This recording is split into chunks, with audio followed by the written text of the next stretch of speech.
ہوگا. میں بعض اوقات یہ تصور کرتا ہوں کہ جب کسی کے ماں باپ دنیا سے جاتے ہیں تو ان کی طبیعت عجیب ہو جاتی ہے. نہ کھانے کو دل کرتا ہے، نہ پینے کو دل کرتا ہے، نہ کسی خوشی میں دل لگتا ہے. بس ان کی زندگی سراپا شب و روز غم میں گزرتی ہے.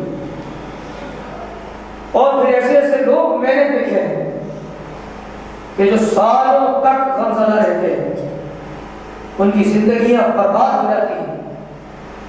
تو پتہ لگتا ہے کہ جناب کسی کے غم میں ان کی طبیعت ایسی ہو گئی. کوئی کسی کی جدائی میں پاگل ہو جاتا ہے، کوئی کسی کی جدائی میں اپنے آپ میں نہیں رہتا، اسے پاگل خانے میں چھوڑ کر آنا پڑتا ہے، یا وہ بستر پر ساری زندگی گزار دیتا ہے.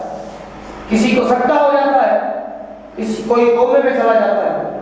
عجیب و غریب کیفیت میں لوگ اس دنیا میں صرف سانس جاری ہوتی ہے اور وہ بس زندہ ہوتے ہیں، باقی ان کے تمام شعور، ذہنی سوچ، فکر سب کی سب معروف ہو جاتی ہے. لیکن ان سب کی محبتیں مجازی ہیں، ان سب کی محبتیں دنیاوی اور عارضی ہیں، اور ان کی محبتوں میں کوئی آخرت کا اخلاص موجود نہیں ہے. خدا کی قسم اصل محبت تو حضور علیہ السلام سے ہے. اصل محبت اور اصل اخلاص جو اخروی فوائد کا ثمرہ ہے وہ تو میرے آقا کریم علیہ السلام سے محبت کا ایک ثبوت ہے. تو مجھے بتائیے کہ ایسے صحابہ جنہیں آقا کریم علیہ السلام کی صحبت کا شرف ملا ہو اور حضور کی صحبت سے انہوں نے سیکھا ہو، پر پھر وہ دن کیسے گزارتے ہوں گے کہ ہم حضور کی بارگاہ میں ہوتے تھے، حضور کی بارگاہ میں کتنا لطف آتا تھا. خدا کی قسم صحابہ کی محبت کا حالت بھی ہوتا تھا کہ حضور علیہ السلام اگر تھوڑی دیر کے لیے کہیں آگے پیچھے تشریف لے جاتے تھے اور صحابہ کچھ بعد میں تشریف لاتے تو ایک دوسرے سے پوچھتے کہ تمہیں معلوم ہے کہ حضور کہاں ہے، بتاؤ حضور کہاں ہے. تو بات کو نہیں پتا ہوتا تھا تو صحابہ حضور کی خوشبو کو سونگ سونگ کر حضور تک پہنچ جاتے تھے، سونگ سونگ کر حضور علیہ السلام کی بارگاہ تک پہنچایا کرتے تھے. ایسے عاشق تھے حضور علیہ السلام کے، ایسے صحابہ جو کہ حضور کے دربار سے نکلا نہیں کرتے تھے، بلکہ حضرت زید بن ثابت رضی اللہ تعالیٰ عنہ جو بچپن ہی سے حضور علیہ السلام کی بارگاہ میں تھے، حضور علیہ السلام کی بارگاہ کا وہ شرف انہیں ملا. جب وہ بڑے ہوئے، جوان ہو گئے تو ان کے والدین حضور کی بارگاہ میں حاضر ہو گئے. عرض کی یا رسول اللہ اب یہ بڑے ہو گئے ہیں، اب ہم انہیں لے جانا چاہتے ہیں. حضور نے فرمایا لے جاؤ.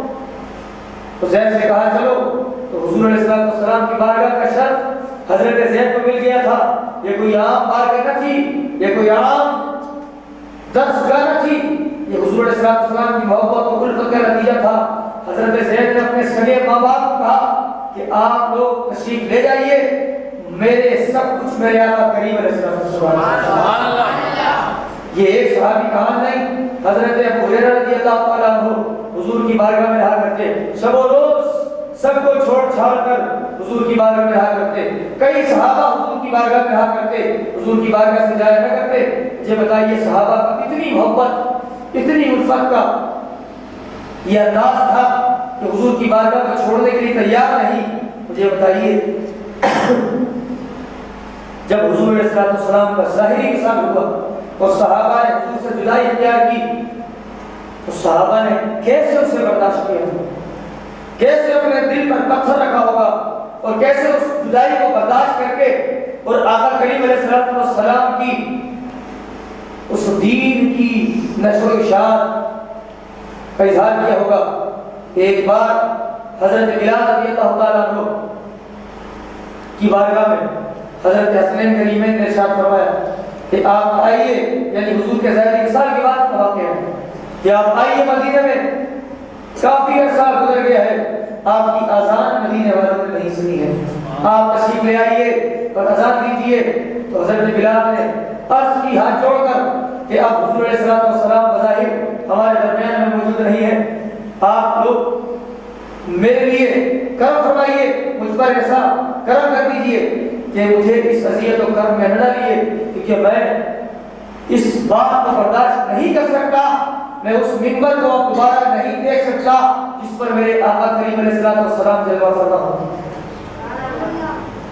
تو اللہ سب نے کہا، لیکن حضرت ابو ہریرہ حضرت بلال رضی اللہ تعالیٰ عنہ نے دعوت قبول نہیں کیا، لیکن جب حسین کریمین نے ارشاد فرمایا تو حضرت بلال رضی اللہ تعالیٰ عنہ ظاہر ہے کہ منظور تھے کہ جس آقا کی محبت میں سرشار ہے، جس آقا کی محبت کا جام کیا ہوا ہے، انہی آقا کے شہزادے ارشاد فرما رہے ہیں، تو ان کی بات پر نہیں کیا، ان کے کہنے پر لبیک کرتے ہوئے مدینے آئے اور اذان دینی شروع کی، اللہ اکبر اللہ اکبر اللہ اکبر اللہ اکبر، اشہد ان لا الہ الا اللہ اشہد ان لا الہ الا اللہ۔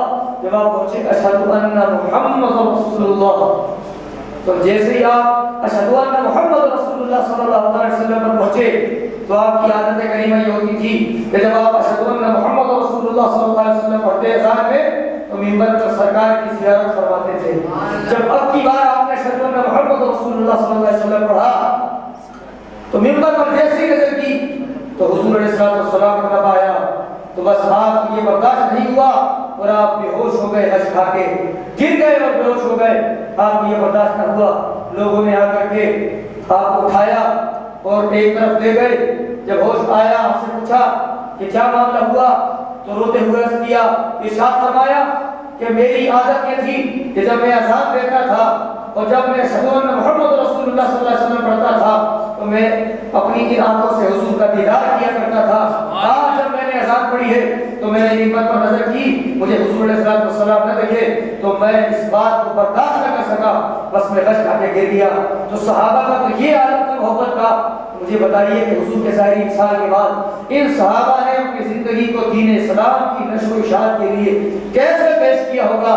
جنگیں لڑی اور بڑی بڑی جنگیں لڑ کے بڑے بڑے ملکوں کو فتح کیا اور حضور علیہ السلام کی محبت کا ثبوت پیش کرتے ہوئے حضور علیہ السلام کے دین کو نافذ فرمایا۔ تو اگر کسی کو سچی محبت ہے